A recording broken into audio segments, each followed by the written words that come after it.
Hello, everybody. This is Dr. Noor Nigar, and today I am going to explain and summarize the short story Toys of Peace by H. Munro, and his pen name was Saki.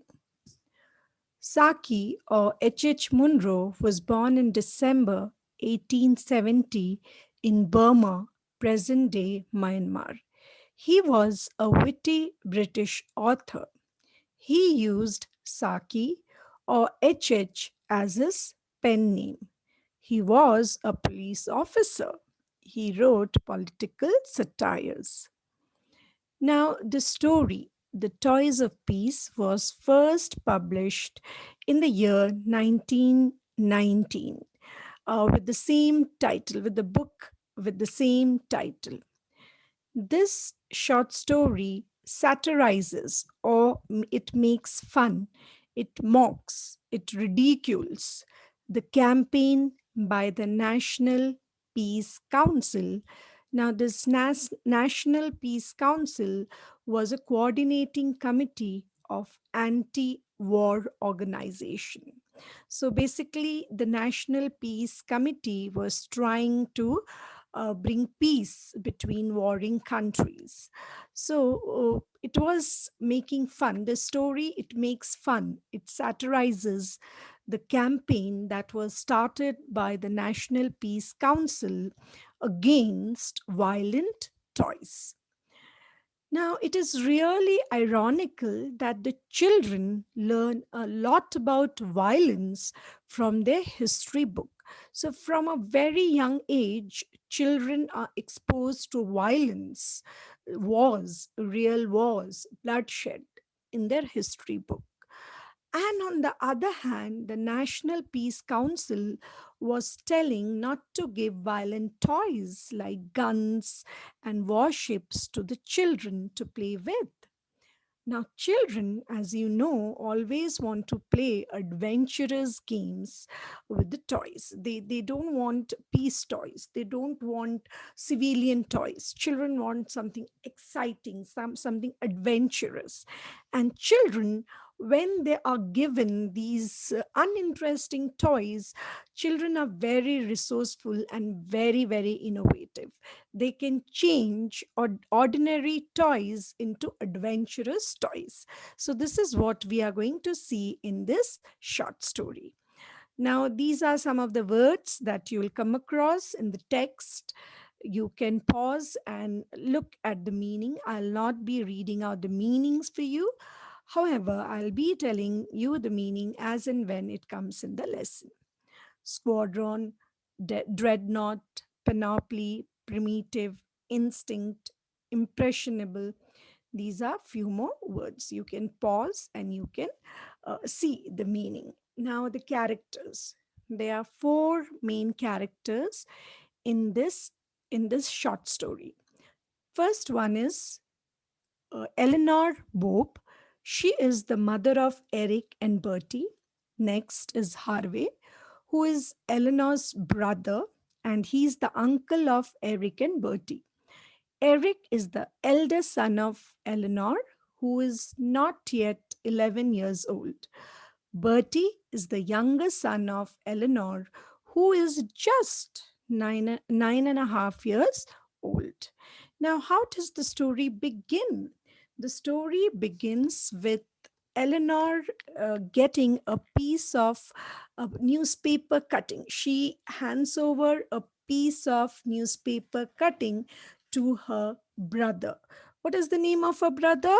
The name of her brother is Harvey. So she hands over a piece of paper or a paper cutting to her brother, and she tells that you read this newspaper article which tells us the ideas which is proposed by the National Peace Council about children's toys. So the article was all about children's toys, and the National Peace Council proposed in that article that young boys should not be given these toys. So, what are these toys that should not be given to the children? First one is regiments of fighting men. In other words, soldiers. Next, the children should not be young boys, especially boys. Young children should not be given toys like batteries of guns. And also, they should not be given squadrons of dreadnoughts. What are dreadnoughts? Battleships. So, small young boys should not be given these kind of toys to play with. This was the recommendation of the National Peace Council. Now, why violent toys should not be given to boys? The reason that was given by the National Peace Council was boys basically love fighting, and boys also love all the panoply of wars. What is the meaning of panoply? Collection of war weapons, a collection of war toys. So boys basically love fighting, and boys love this kind of war toys of wars, or in other words, the war weapons or the toys of war weapons. And also, violent toys encourage the primitive instinct of the children, the basic instinct or the basic behavior of the children, young children, to fight, to love war weapons. Okay, so this is the reason why the National Peace Council recommends that young boys should not be given violent toys. So the National Peace Council decides to hold an exhibition. You all have heard about science exhibition. In the similar way, they wanted to have an exhibition of peace toys.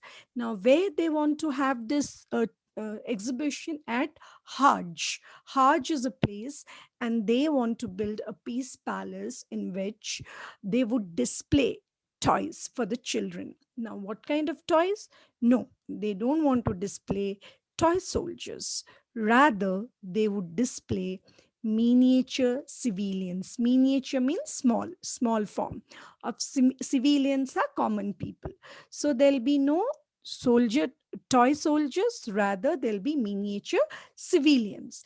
And there would be no toy guns, rather there would be plows, which is used for farming, and different industry tools. So young children would come to see these miniature civilians, plows, and industry tools that would be displayed in the exhibition, or exhibition of peace toys organized at Hajj. Now, what happens, Eleanor, when she reads this newspaper article, she is very much impressed with this idea of giving peace toys to the toys of peace, or peaceful toys to her children. Now she tells her brother, "See, Harvey, every year on Easter, you give my children some toys. You do one thing, you inaugurate the new experiment of peace toy. This time, when you come to visit us on Easter, do not get any violent toys for my boys. What you have to do is get peace toys for my children." Now, when you get these toys, you need to explain these toys to the boys, because they are not used to playing with civilian toys or toys of peace. So, you have to explain to my children about these toys, and also you have to create an interest in them in this new idea of peace toys. Now, why should children play with peace toys?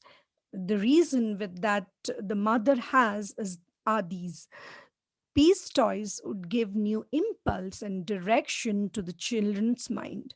So the children's mind is mostly occupied with violent toys, with violence. So their mind will now be occupied with new impulse, and it would also give new direction to the children's mind. Also, the children were at a very impressionable age. Impressionable means they are easily influenced. They are at a age where they can be easily influence. So the children were at a very impressionable age, and the peace toys would have good impact on their mind. So they'll have some good impact by playing with peace toys. And also, they would probably love peace and hate wars. So, by playing with peace toys, the children would develop a love for peace and they would maybe hate wars. So, these are the reasons why children should be gifted peace toys rather than being gifted toys of violent toys. Now, what happens? She also tells her brother that, Aunt Suzanne had once gifted the seas of Andrianopol toy. That was a war, the city that was conquered in the Bulgarian war. And the aunt had gifted this toy set to the children. And the children actually did not need any explanation for this particular toy that was the Seas of Andronopol toy. The children already knew all uniforms and flags of the soldiers who fought this war. They knew what uniform the soldiers wore and the flag of the countries that fought in this battle. And they even knew the names of the commanders who fought in the war. But then Eleanor has to take away this toy from the boys because one day she heard the children using some objectionable language, maybe bad words, you what you call in simple words, and which when she asked the children, why are you using such words, the children inform their mother that this was Bulgarian words of command. The commanders in the war used these words to give command to the soldiers. But then Eleanor, the mother, was very angry and she took away this toy from her children. Now, but Harvey, Eleanor was very confident and she was very eager to inaugurate this experiment. She was very eager to implement this experiment on her children. But Harvey was very doubtful. Harvey was doubtful about this idea of peace toys. Why? There are two reasons he gives. First, he says there is something called primitive instinct, the basic behavior which small children, which young boys are born with, or boys are born with. As already explained, boys love fighting and boys love the panoply of war. So he was doubtful. First reason is the primitive instinct, and second reason why this experiment might not be successful was hereditary tendencies. Now, what do you mean by hereditary tendency? The qualities which they have acquired in their genes, the qualities which they have acquired by their family, from their family, okay, their genes. What he says is, Harvey says that these children, Eric and Bertie's great uncles, they fought in the most intolerant fashion at Inkerman. Inkerman is a place, is a city, and their great uncles, they really fought very violently. They fought so violently that, in dispatches, in reports, in war reports, their names were mentioned. Okay. And their great grandfather, what he did, he smashed all his Whig neighbors' house. Now, Whig is a political party. Like in India, we have Congress, we have BJP. So that was one political party. And the children's great grandfather once smashed the houses of his Whig neighbors in protest of the Great Reform Bill.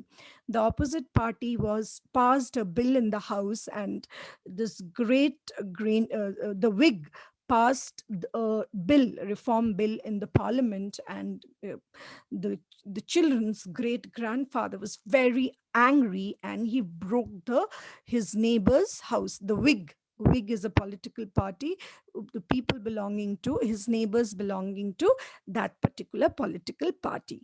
So he broke their houses. So basically, these children have very violent genes in them, and as such, as boys, their basic instinct is also they love fighting. So Harvey was a little doubtful whether this experiment would actually succeed. Now, however, he decides to follow his sister's command. He comes on Easter with a big red cardboard box. So the uncle Harvey comes with this box.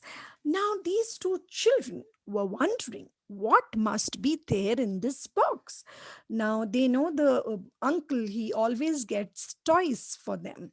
So this time they were expecting, the children were divided into two toys. Like they were expecting these two toys to be there, either of these toys to be, not two, any one of these toys to be there in the box. So they were making guesses. They were guessing that it could be Somali camel corpse, or it could, the box could contain Albanian soldiery. And even Eric thought there might be in this box, there might be Arabs on horse. So the children were thinking the box might have either Somali camel corpse, or they also might have what you call Albanian soldiery or Arabs on horse. Now, the toys that actually came out of this box was this. Okay. Now, this is the list. First toy that came out was a municipal dustbin.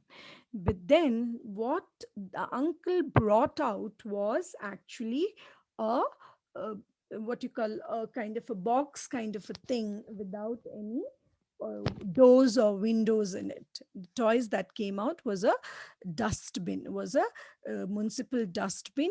However, when this toy was taken out, Bertie shouted, "Oh, I think this is a fort."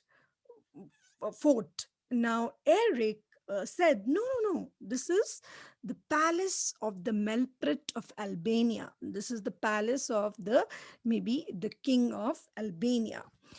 As you could see, the palace did not, he even explained that the palace has no windows so that the passers-by cannot fire at the royal family.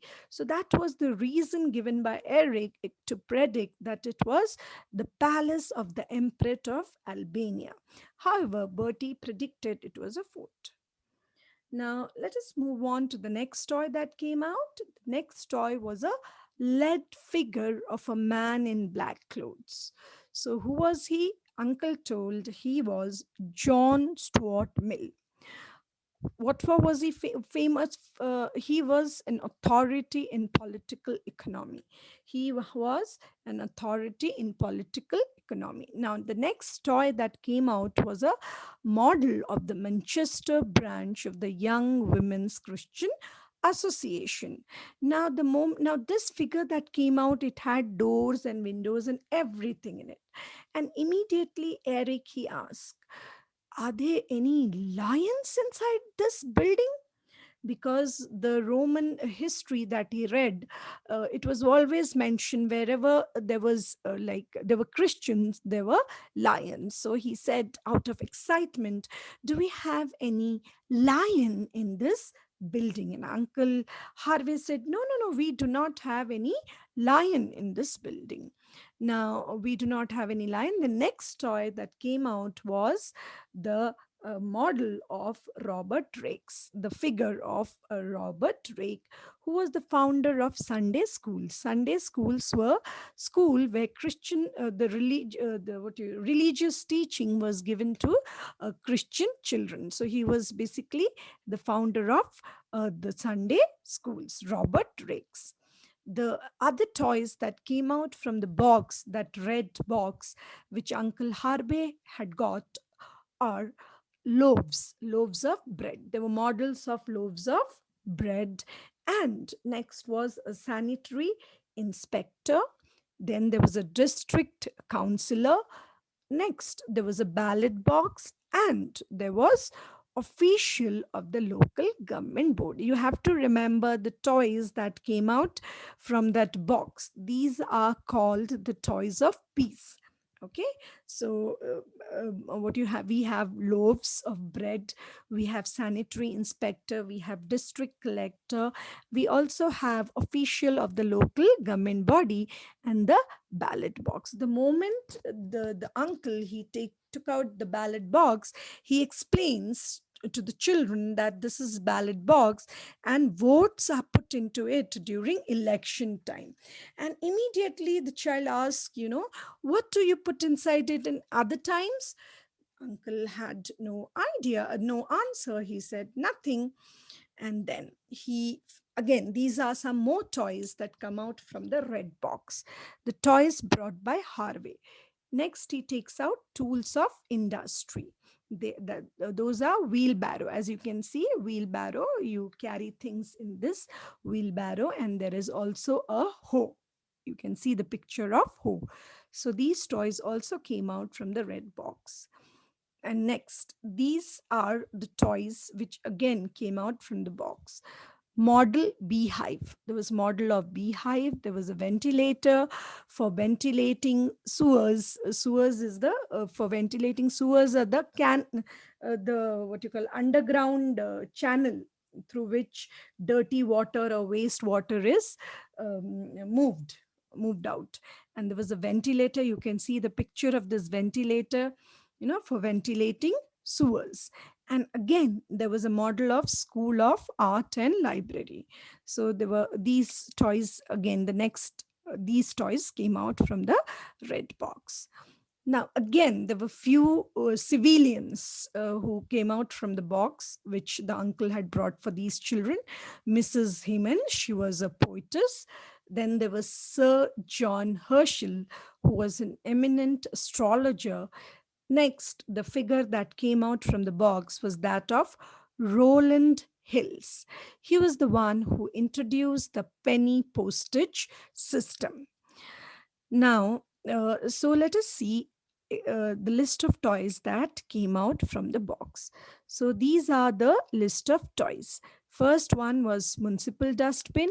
Second was John Stuart Mill, who was a very distinguished civilian and he was an authority on political economy. The next toy that came out was the model of the Manchester branch of the Young Women's Christian Association. The next toy was Robert Raikes, founder of Sunday schools. Next was Municipal Wash House. Next, there were loaves of bread baked in the sanitary bakehouse. There was a sanitary inspector, district collector, district councillor, an official of the local government body. There was a ballot box. There were tools of industry like wheelbarrow and a hoe. There was a ventilator for ventilating sewers. And there were model of School of Art, model of School of Public Library. So these are the toys that came out from the box. So with this, I end this lecture. In part 2, I will explain the rest of the story. And yes, one more thing I wanted to tell you, all these pictures have been taken from the internet. No plagiarism is, no copyright infringement is intended in taking up these pictures from the internet. Okay, thank you very much. See you in the next video with the second part of this lesson.